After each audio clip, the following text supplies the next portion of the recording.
Hello there, I'm Gloria Makarenko. Well, today we have many examples of how art and life are intertwined, from opera to hip-hop to haircuts. This is Our Vancouver.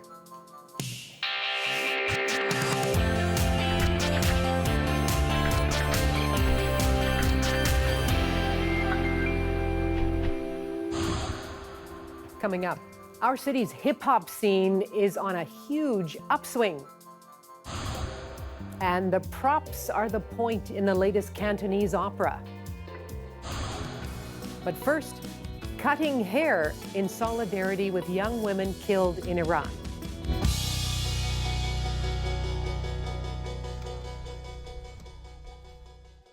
Protests calling for the fall of the Iranian clerical establishment have swept Iran since Mahsa Amini was killed. She was a 22-year-old Iranian Kurdish woman charged with disobeying the strict morality laws. So supporters around the world, they're also taking to public spaces to push for change. Now, we first met Shervin Azar when he was 12 years old. He'd just written a book about moving here from Iran. Well, today, he's in university, and he's taking part in these protests. Shervin, hello there, and thank you for coming back in. Thank you for having me here. I'm sorry it's under these circumstances. How are you? What's been going through your mind since this has all been happening in Iran? So honestly, it is pretty disheartening to see what's happening in Iran. My people have suffered for the last 43 years under this cruel dictatorship. And just to bring it back onto what ignited these protests, this is Mahsa Amini, the shirt I'm wearing. Mm-hmm. It was her first day in Tehran. She moved from Kurdistan to Tehran just to see her aunt. And then she was brutally thrown into a van by the morality police because she had exposed hair. And yeah, she died hours later due to God knows what, head trauma. Who knows what happened to her in the van. And one thing I do want to emphasize is that a lot of Westerners think this is only on hijab policies. That's an aspect of it. There's multiple aspects. One of the three aspects is the hijab. The second one is corruption. This government does not leave room in its budget for the people. It steals money from the people, and it also eats away at the budget funding terrorist organizations around the Middle East. And people just are literally starving because all the money is going towards terrorism and their own pockets, so they have nothing to eat. And we have an insane inflation rate right now. The third reason is tyranny. This government is extremely tyrannical. This government is nothing we've ever seen before in history, in my opinion. It uses religion to justify its actions and will beat you and kill you if you dare to speak up, if you dare to raise your voice, even the smallest critique. So right now, Mahsa and a lot of other girls that have died in the protests died because they wanted to get their voices heard for Mahsa. They were my age, most of them. Their median age is around 16 to 17. So imagine if I went outside right now in Vancouver, as you saw in the protests, and shaved my head or whatever, which I did, and I got shut down by the police for speaking against a murder of an innocent woman. That's absolutely brutal. So why is it so important for you now to go out, to protest, to make your voice heard, and to join others in that chorus? In my opinion, Western countries are diplomatizing with Iran when they shouldn't be. This is a terrorist regime. And when, I'll call out Prime Minister Trudeau right now, when Prime Minister Trudeau hesitates to call it a terrorist regime, he is indirectly supporting this regime. Now, let's not forget, 2 years ago, this terrorist organization, the Islamic Republic of Iran, shut down PS 752, a passenger flight which was carrying around 180 people, half of which were Canadian, 170 people, sorry. And Prime Minister Trudeau, I don't know why the Liberal government is refusing to call them a terrorist organization, because this is a terrorist organization and people are dying in the streets of Iran trying to protest against this regime. And one other thing I will say is that by declaring them a terrorist organization, it will be extremely good for us because this regime really cares about how other countries view it, especially in the UN. For example, right now, it's in the UN Women's Rights Council when it shouldn't be. So yeah, by shaming them, we can help the people of Iran. According to the Prime Minister, the Canadian government is taking some steps. There have been sanctions imposed. There have been prohibitions on certain people from Iran entering this country. Why isn't that enough for you? In my opinion, sanctions are good, but they don't help. As we've seen with Russia, there have been numerous sanctions on Russia, but, confiscation, in my opinion, they should not. Their families are here right now. The IRGC's families, they have houses here, they have cars here, they have everything here. They have yachts here. Those should be confiscated. And you can only do that if they are a terrorist organization, if they're declared as such by the law. Sanctions don't really help the people of Iran. We've seen thousands of people turn out in support in protests here in Vancouver and across this region, across the country as well. How risky is it? How dangerous is it potentially for Iranian Canadians to protest here? Are they putting family and friends in jeopardy back home? Oh, yeah, definitely. So pretty much just for being on this interview right now, I can't return to Iran under the cruel dictatorship that it has right now. A lot of people in these protests cover up their faces. They can't hide from this regime, even in a Western democracy, because they have spies here, they have espionage, they have everything. They do not want opposition at all because they're a fascist Islamic republic. They thrive off of stealing money, causing terrorism, and killing innocent civilians, especially in my country. Now, in light of this, again, these protests around the world, increasing pressure on governments, how optimistic are you that there will actually be change in Iran as a result? Dictatorships don't last forever. When you look at history, whatever tyrants you see, they will be pulled down. What we're witnessing right now in Iran, the burning of hijabs, people coming out to protest, even though they might die by bullets, people my age. This is a cultural revolution, and you always need a cultural revolution before an actual revolution. And I believe this regime's end is at a near, in my opinion, which is very optimistic, but I do believe it is at an end. How important is it for you to have friends, to have people that understand the issue here in Vancouver and to join you out there in those protests? I feel like it's extremely, how would you call it? Like it's heartening? It's heartening, yeah. I think it's very heartening to see people, Canadians especially, that care about my issues as an immigrant. And yeah, it just makes me feel more at home here than there, because there they kill me for being a protester. Here I can protest about the issues in Iran that I would get killed for, and I can see my fellow countrymen here support me as well. Shervin, thank you so much for coming in. Thank you for having me. Take good care, okay? Will do.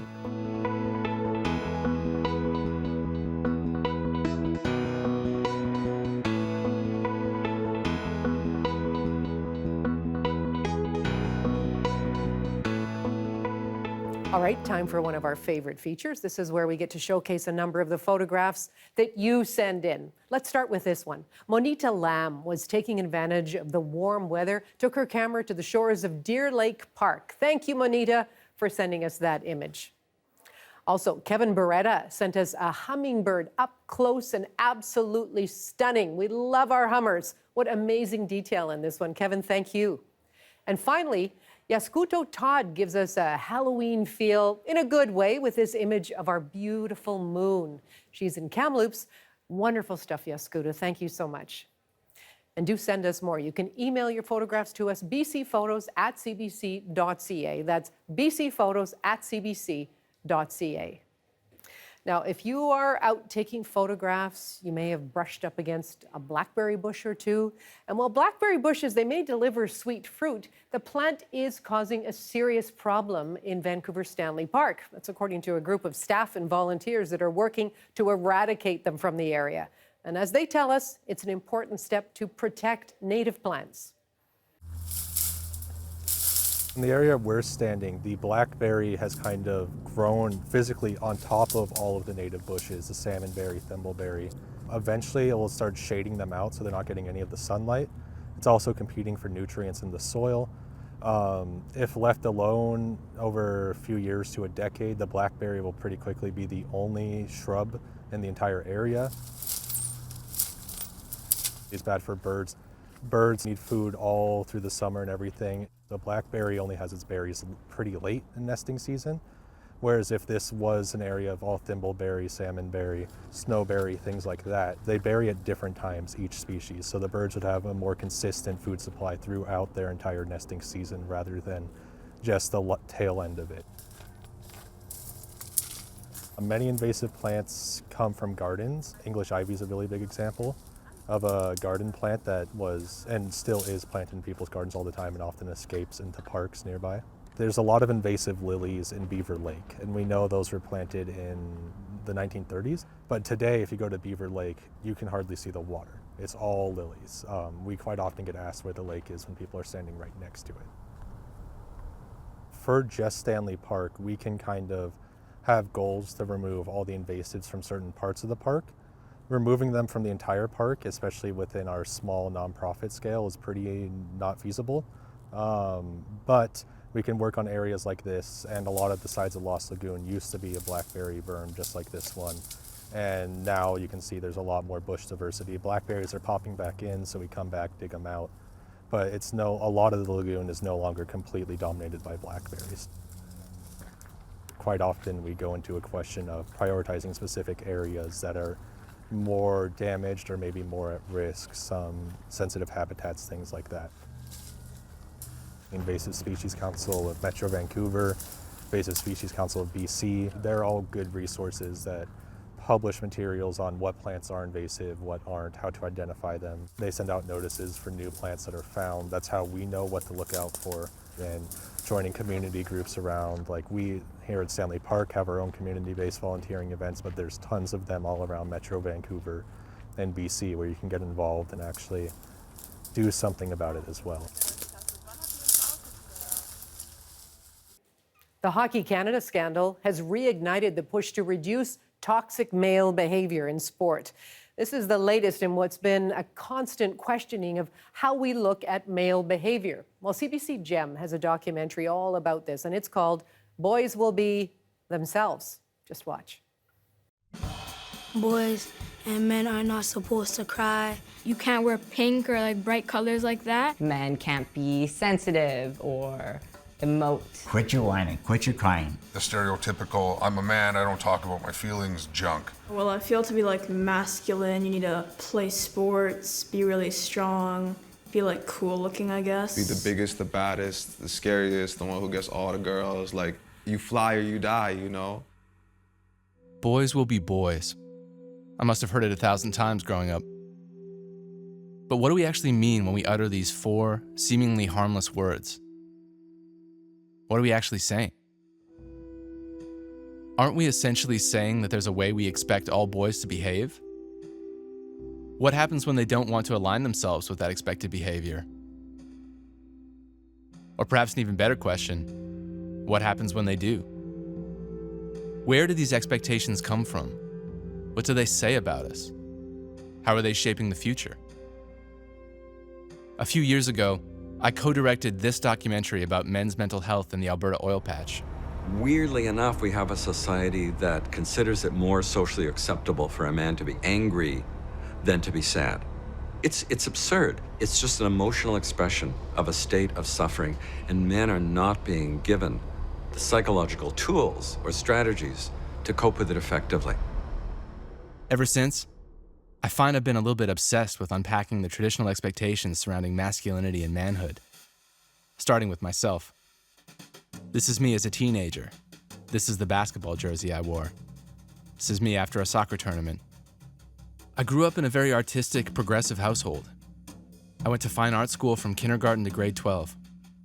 But even as someone who grew up in an environment where they could have been anything they wanted to be, express themselves however they wanted, I've still lived most of my life in continuous conflict with these standards of manhood I've felt I haven't been living up to.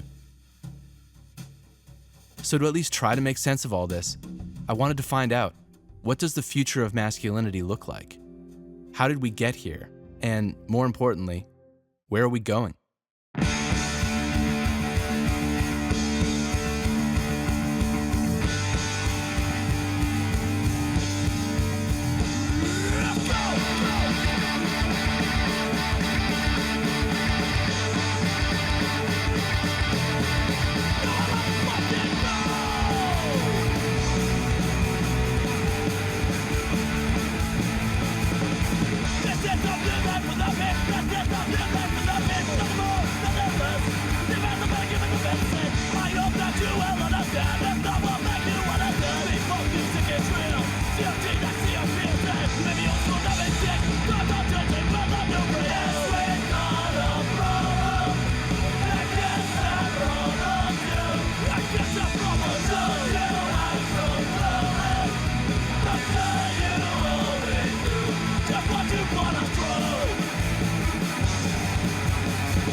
All right, let's start with a bit of an emotional inventory here. What are the lessons we learn about manhood while we're growing up? And from whom do we learn them?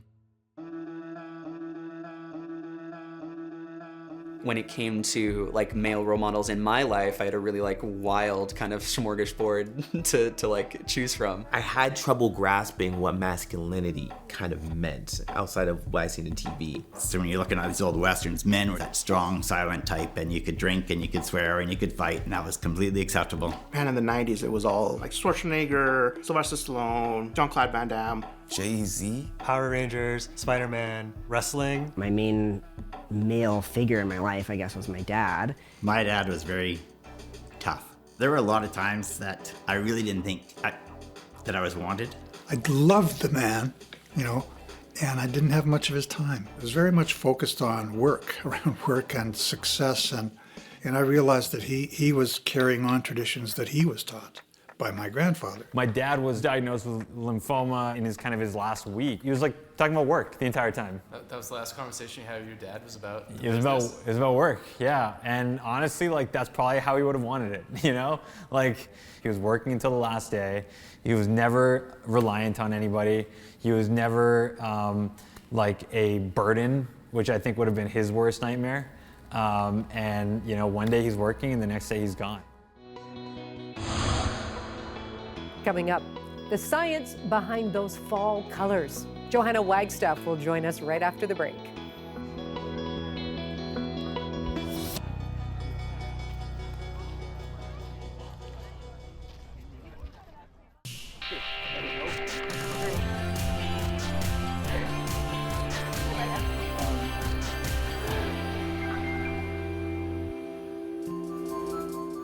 The changing leaves across the country is often one of the best parts about the autumn season. The vibrant colors against a crisp fall day almost makes losing summer worth it. And Canada is one of the best places in the world to view it. But really, we should be thanking chlorophyll, or lack of it, for the cross-country spectacle. Remember the all-important biomolecule that aids in photosynthesis, which allows plants to absorb energy from light? Well, during our spring and summer months, chlorophyll breaks down with exposure to light, kind of like how a paper would fade in the sunlight. Plants are constantly trying to reproduce chlorophyll to replace the faded chlorophyll. In autumn, the production of chlorophyll slows down and then eventually stops, and this is when the bright colors are revealed. Because chlorophyll is green, it actually masks the underlying yellow and orange pigments in the leaves. They both become visible when the green chlorophyll is gone. The red and purple pigments come about in a different way. If you see these colors, that's actually the trapped sugars that are manufactured in the fall seasons. So not all plants have these rich colors. Weather plays a huge factor, of course, in what kind of fall display we'll get each year. Temperature, sunlight, and soil moisture are all influencing factors. If during the early fall days there's a lot of sunshine and cool temperatures, the chlorophyll is usually destroyed more rapidly, revealing the colors more quickly. But freezing conditions destroy the leaves altogether, so an early frost means an early end to the colorful foliage. This is the kind of season we've had across much of the eastern half of the country, which is why there are so many great colors already. How about the west? Well, our summer of drought really stressed the trees out for much of BC and parts of the prairies. That triggered an early drop in chlorophyll. You probably noticed the change in colors much earlier than normal, but it also might mean that our leaves won't last as long. So what's the best combination? A summer season with ample moisture that's followed by a rather dry, cool, sunny autumn. It's marked by warm days and cool but frostless nights. That's ideal for the brightest fall colors. And of course, lack of wind and rain in the autumn keeps those leaves up longer.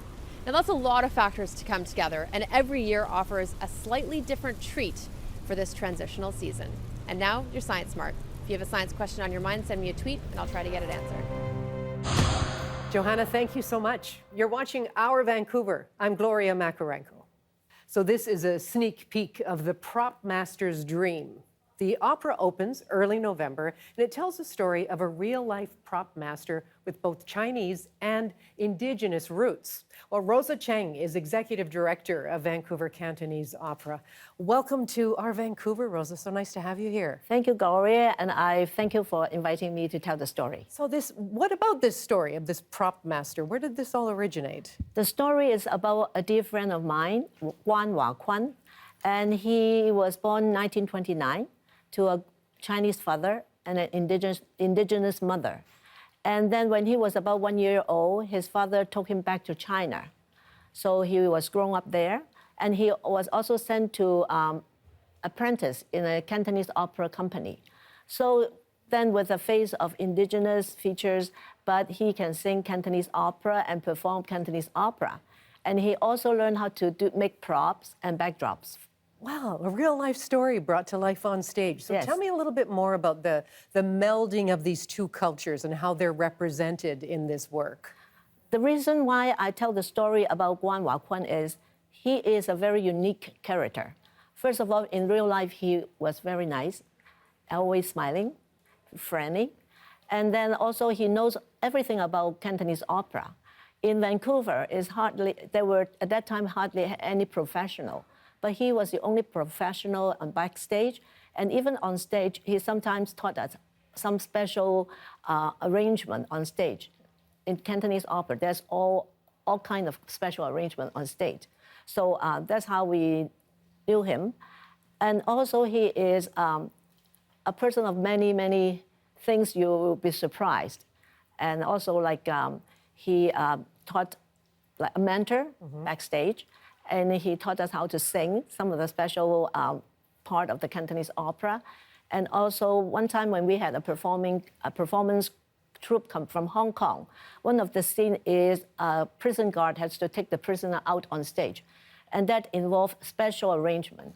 And he was the only one who knew how to teach us. So there was no problem. Oh, I see. Now, what about the incorporation of Indigenous music in the production?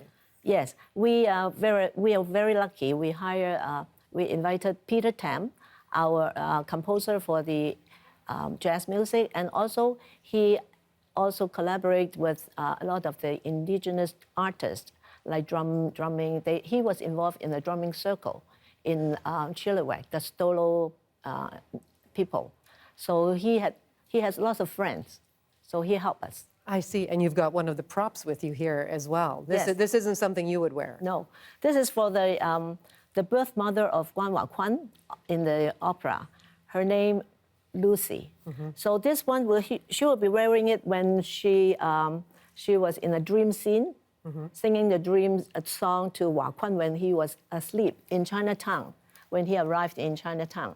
And at the same scene, the adoptive mother, I'm the adoptive mother there, and my name on the stage is Phoenix. So Phoenix also came out to sing in the dream scenes. So that will be the highlight.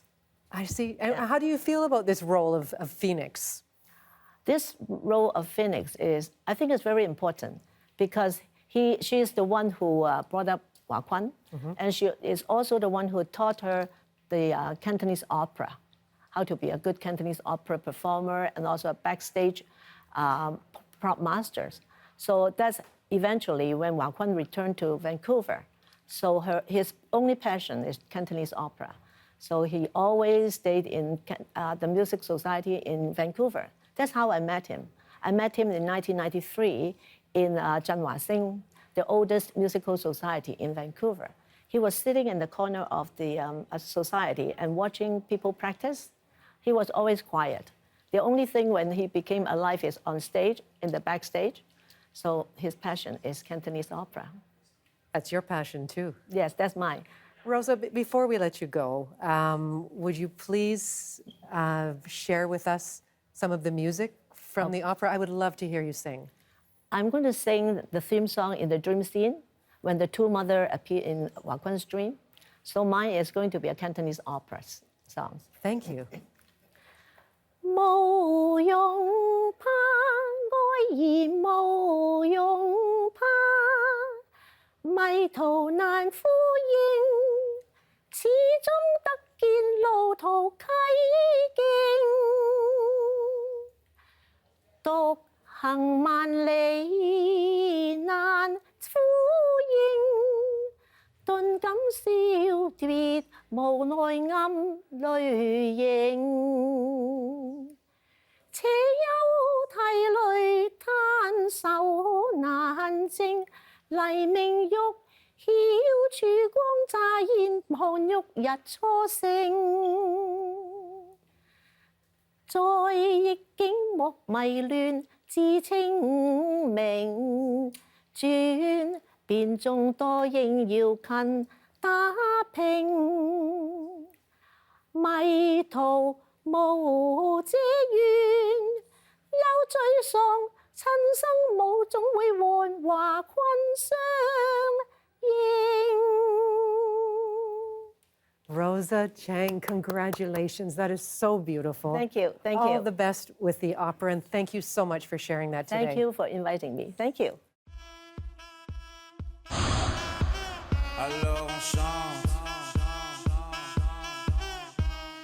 If you would like to go out and see some live music and you love to dance, Paul Van Haver, better known by his stage name Stromae, is a Belgian singer, rapper, songwriter, and producer. He plays Pacific Coliseum October 21st.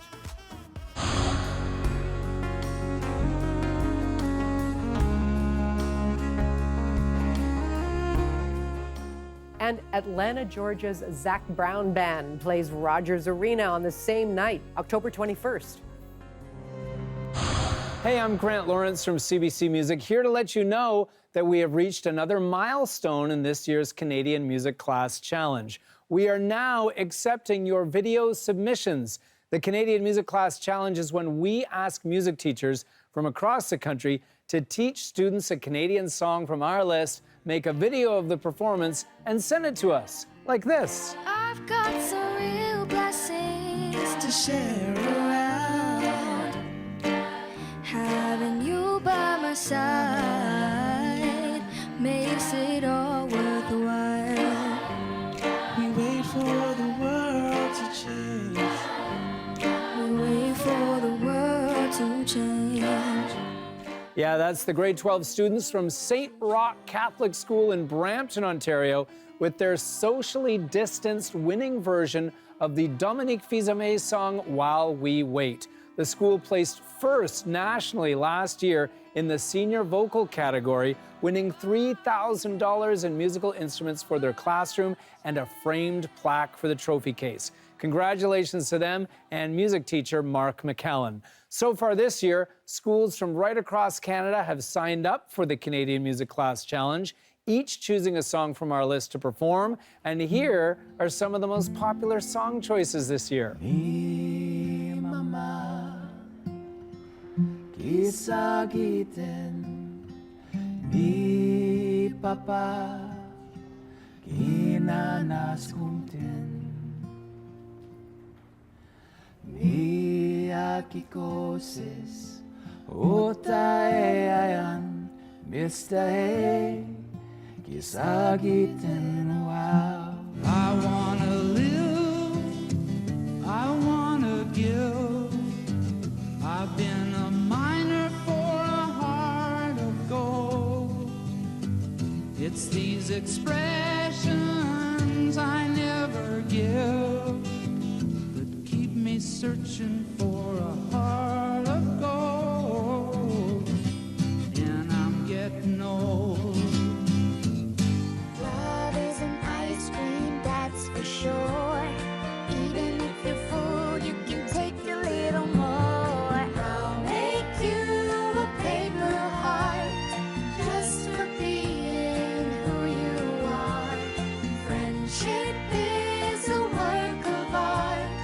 I'm gonna make you a paper heart. Three very different songs proving to be very popular with music classes across the country this year. That was Paper Heart from the new CBC Kids show, Jeremy and Jazzy. Before that, from 1971, Neil Young performing his one and only #1 hit, trivia fans, Heart of Gold. He had just started playing the harmonica shortly before writing that song, and it has become a riff for the ages. Also in there, Nikamo by Manitoba duo Burnstick, sung in the Plains Cree language. Nikamo is our Indigenous language song this year, as we continue to encourage Canadian students to learn endangered Indigenous languages through song. Those tunes and 22 others can be chosen by music teachers right now if you want to participate in our music class challenge. Once again, the video submissions period is open now. They should be popping up on our YouTube channel soon, and you have until November to get your videos in and compete for prizes. Register now, find out everything you need to know at cbc.ca/musicclass. I'm Grant Lawrence. Keep Canadian music education alive, and I'll check in with you again soon. Coming up, Vancouver HipHop and the struggle to create in this city that the artists love.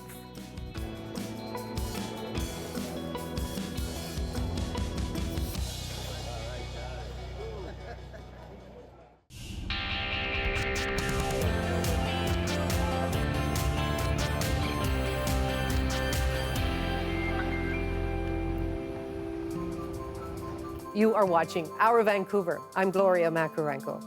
Now, when you think about Vancouver's hip-hop scene, what comes to mind? Do you remember the Rascals or the Swollen Members? Well, those groups paved the way for a scene that's still alive today, but it's somewhat struggling. Maurice Katz introduces us to 3 of today's local hip-hop stars who are more famous around the world than they are right here. All right, do you want to just start going from the top and start punching in block by block? Yeah, exactly. You know we out here, I'm out to take you all home, we just can't stop that. The beautiful thing about this city is that it fosters originality. And I think a lot of artists like coming from here, they have this like ability to just come up with something like brand new that has never been done before. You could put your hands up, baby, if you want it. Hard times got you doing all K-Pop is one of many Vancouver hip-hop artists hustling to make it in the music industry. For decades, Canadian hip-hop had 2 poles, Toronto and Vancouver. But today, if you ask anybody about the Canadian hip-hop scene, the conversation begins and ends at Toronto. Like for instance, like I can sell like 2,000 tickets in Lithuania, God knows why, which is great, I love it. But I can barely sell 1,000 tickets here. And it's like, it's interesting because like I'm a local act, but it's like I really haven't deemed myself as a local act. Because back in the day, I think it's like, you know, it would have been way more like traditional to blow up in the city and then have the city rep you and then you go elsewhere.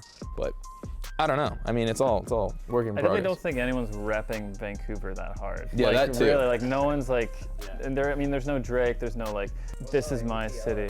You do a show in ATL and it's like all they do, the whole crowd is screaming ATL, ATL, and I'm like, all right, well, yeah. I wish we had like VAN, VAN. You know, like.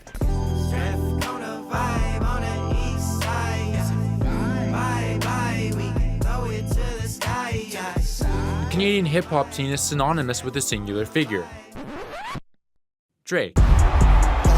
Because of him, Toronto is now one of the global heavyweights in the hip-hop world. We need Drake too. Yeah. Let's make Drake too. Vancouver. Eric, it's your time. You gotta be Drake too. Drake too. Like, I don't think you can become Drake by like being like, I'm gonna be Drake. You know what I mean? That's like a lot of pressure to put on like, a person. You think?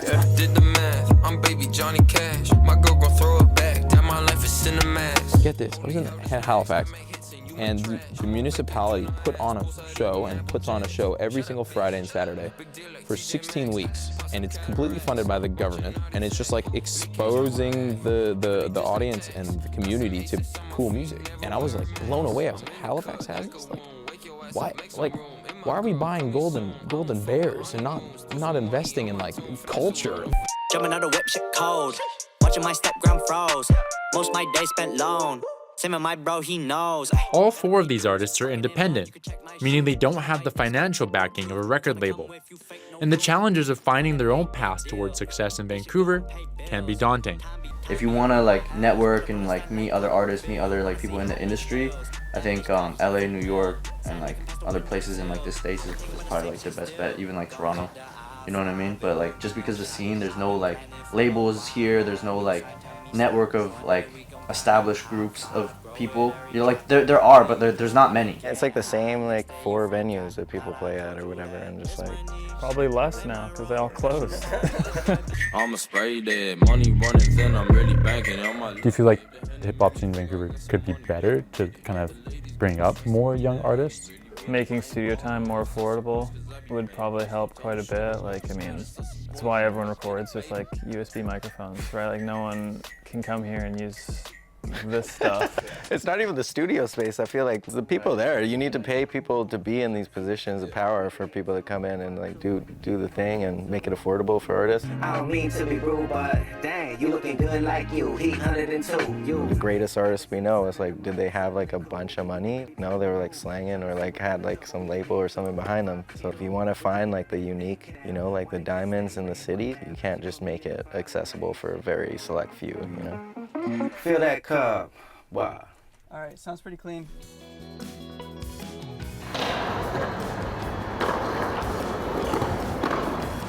This is our Vancouver.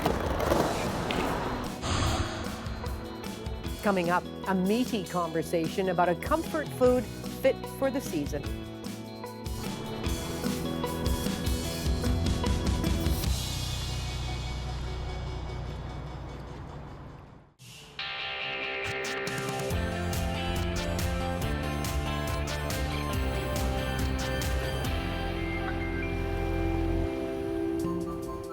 Hi, and welcome back to Our Vancouver. I'm Gloria Makarenko. So we are fully into roasting season. Vancouver is a foodie town with many roasted options on the menu. Well, Sean Flynn is with Johnny Fox's Irish Pub on Main Street, and they do a Sunday roast special. I had a chance to speak to him on CBC Radio's On the Coast. Sean, thank you so much for coming in. Oh, thanks for having me. Appreciate it. So what about your own memories of Sunday roast and home-cooked meals? Well, absolutely. It was a staple growing up for all Irish people and probably British people as well. It's something you look forward to every week. I always thought of it as a reward for going to church because I was never too big on it as a Catholic boy. But yeah, my mom was like, get home, I'll have the dinner ready, and then you can have your roast beef dinner. So right. That's kind of how it evolved. And then when I moved over here and we started with the bar, and there's so many Irish and expat people around here, I just thought it was very important to bring that piece of home over here and know it's there for anyone who wants it. Because I mean, when I still can't cook, so it's great to have professionals come and do it for me, you know, or pay for the nice dinner. So yep, every Sunday, all day, every day, roast beef dinner with it's AAA Canadian Prime, slow cooked, about 3 hours. Our great executive chef, Dave Knight, prepares it all for us. Yukon Gold mash and roast potatoes or spuds for the home people. Baby carrots and broccoli, house-made Yorkshire pudding. All topped off with a nice gravy. So it's a nice big feed. Oh, it's nice. People are already jumping on that roasting bandwagon. We have a beautiful photograph sent in by one of our listeners right now. I'm reading off Twitter. Nice. Colin says, my personally cooked Yorkshire puddings have been quite well received over the years, and you can see they just look so edible. That's kind of the crowning glory, isn't it? That extra bit of Yorkshire pudding. Exactly, that's it. It kind of puts a little flair to it because everything is flat and you have the mash, and then this big just pastry is up. So we've actually added to that. We do a little. It's a stuffed Yorkshire pudding. So basically, we take our roast beef. We shred it a little bit thinner, and we stuff the Yorkshires of it with it. So that's a little appetizer if you have a big appetite. Oh, that sounds amazing. Yeah. My mouth. But you know what's also happening is that it's cloudy, and we had showers out there today. Do you find that your palate changes, your appetite changes as the weather changes? Hugely. I mean, I think everyone. It's very seasonal, right? I mean, you're not going to have a roast beef dinner on a Sunday and then go to the beach. Well, I wouldn't anyway, I don't know, or have a few pints of Guinness and then go to the beach. It's a very seasonal. I think that the Irish pub culture in general is very seasonal, and once the weather starts getting a bit colder and the evenings start getting a bit darker, you want to go into a nice warm Irish bar have some comfort food, good pint of Guinness and a fire. Well, I remember traveling over to London when my sons were younger, you know, and we saw at the restaurant they were serving Sunday roast. We said, well, we're here, we've got to have Sunday roast. So I was expecting something that you just described, and they served us roast chicken. And I said, wait a second, it's roast. He said, well, it's Sunday roast. We roasted chicken today. We didn't roast beef. So what's going on with that? It's a cheap cop-out. Is it? Do you roast chicken too? No, we don't. No, I'm gonna get hung now if it ever happens. But no, every Sunday is roast beef Sunday. Now, it was this week, back in 1986, that Vancouver Expo shut its doors. The international fair made a huge difference in the lives of so many in our city. Let's take a look at the last day.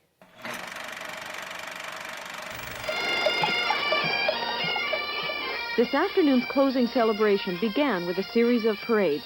This one from Canada Place, a motley collection of employees and entertainers who have made the National Pavilion one of the best attended at the exposition.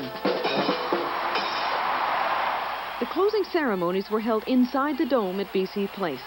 60,000 British Columbians snapped up the free tickets, and thousands of employees marched into the stadium, pavilion by pavilion.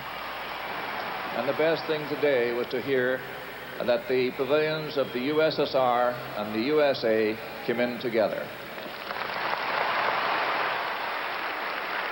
British Columbia, Canada, I take my hat off to you. For Jim Pattison, a standing ovation, his second of the summer. Most British Columbians think the man they call Jimmy is single-handedly responsible for the success of the fair. Thank you. The party meant the party's over. The last day was different from the days which have gone before it. For the Expo employees, there was one more photograph for the scrapbook.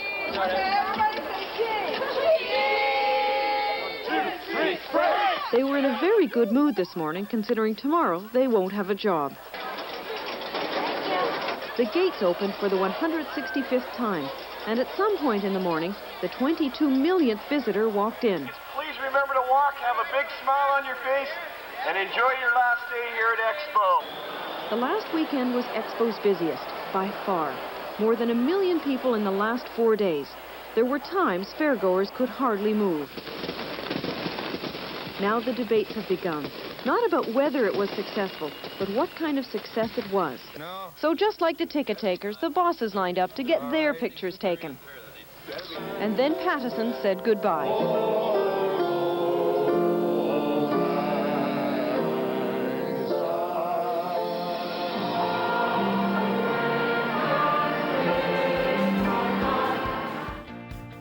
There is something just so deep about the perfect image that makes us all take a little bit of a pause for a good, long look.